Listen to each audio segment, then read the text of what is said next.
People are always putting up blood tests and stuff and talking about blood tests as vegans or raw vegans or whatever. And I want to tell you something.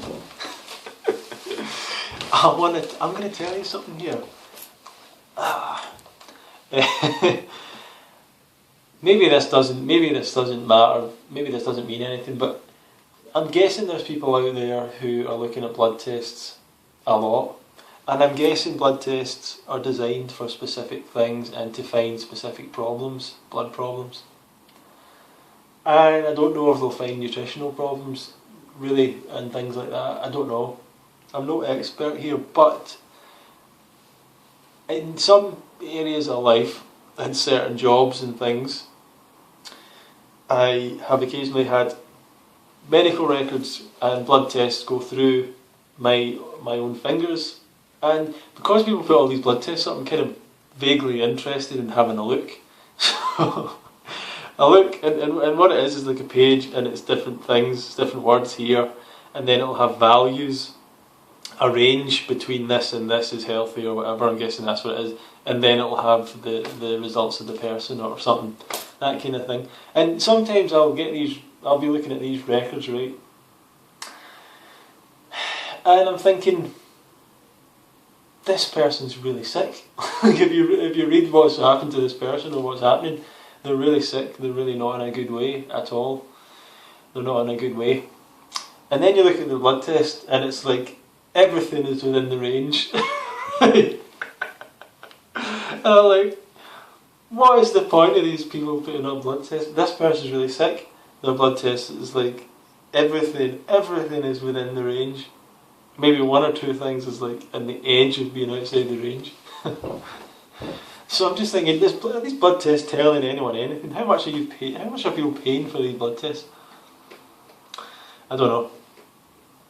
That's I guess that's my rant, but I don't think you should be so worried about it. You know. And the thing about the blood test as well, I'm guessing that doctors will only give them to you if you are sick or ill. Generally, you know, if you're an average person going in and you just go in, you go, doctor, you know, I'm feeling good, and there's nothing happening to me, there's nothing wrong, but do you think I should get a blood test just to check it? And the doctor would be like, no, don't waste my time. I find with doctors in the UK, where we live in a kind of utopia of free medical care,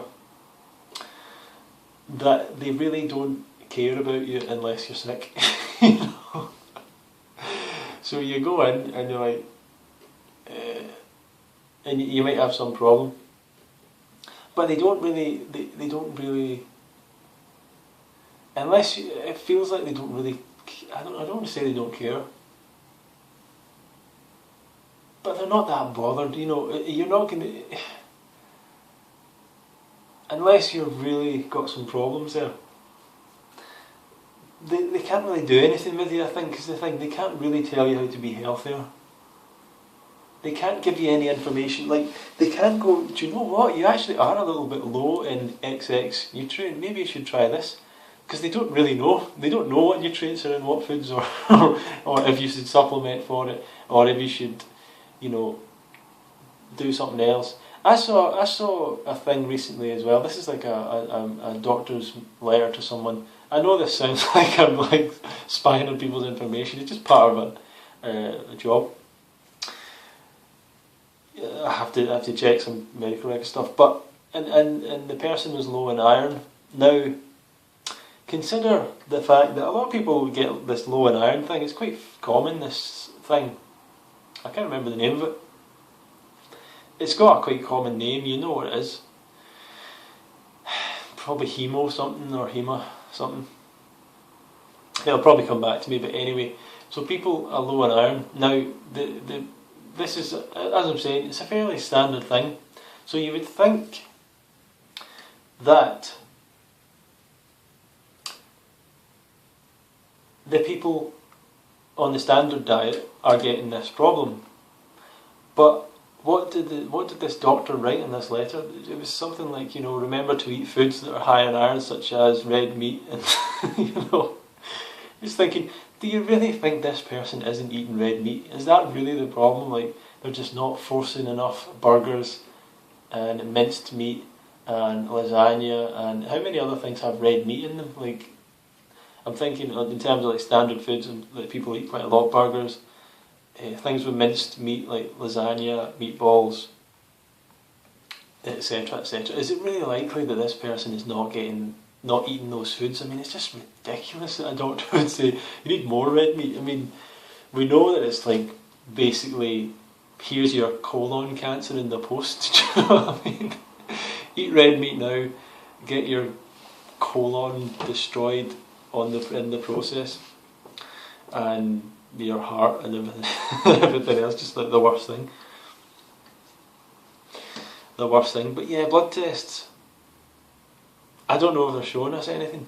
That's my thing, and I worry about people going and getting a blood test and they go, oh wait, I'm a bit low in this nutrient or that nutrient, and then going and supplementing without knowing why they're low, or is it just genetics, or is it a real thing?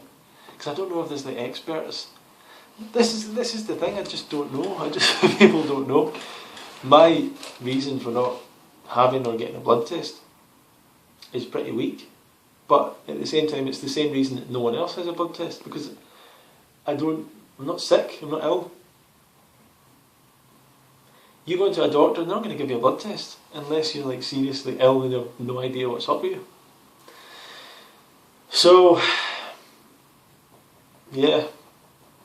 But yeah, do it if you want. Do whatever you want. Do whatever you care to do, but I don't think this perfect blood test thing that people are putting up means anything, because there's sick people out there with perfect blood too. You know, your blood needs to be good in order to stay alive. So if the person's alive, it's likely their blood's doing something. So there you go, that's an opinion, and you can have that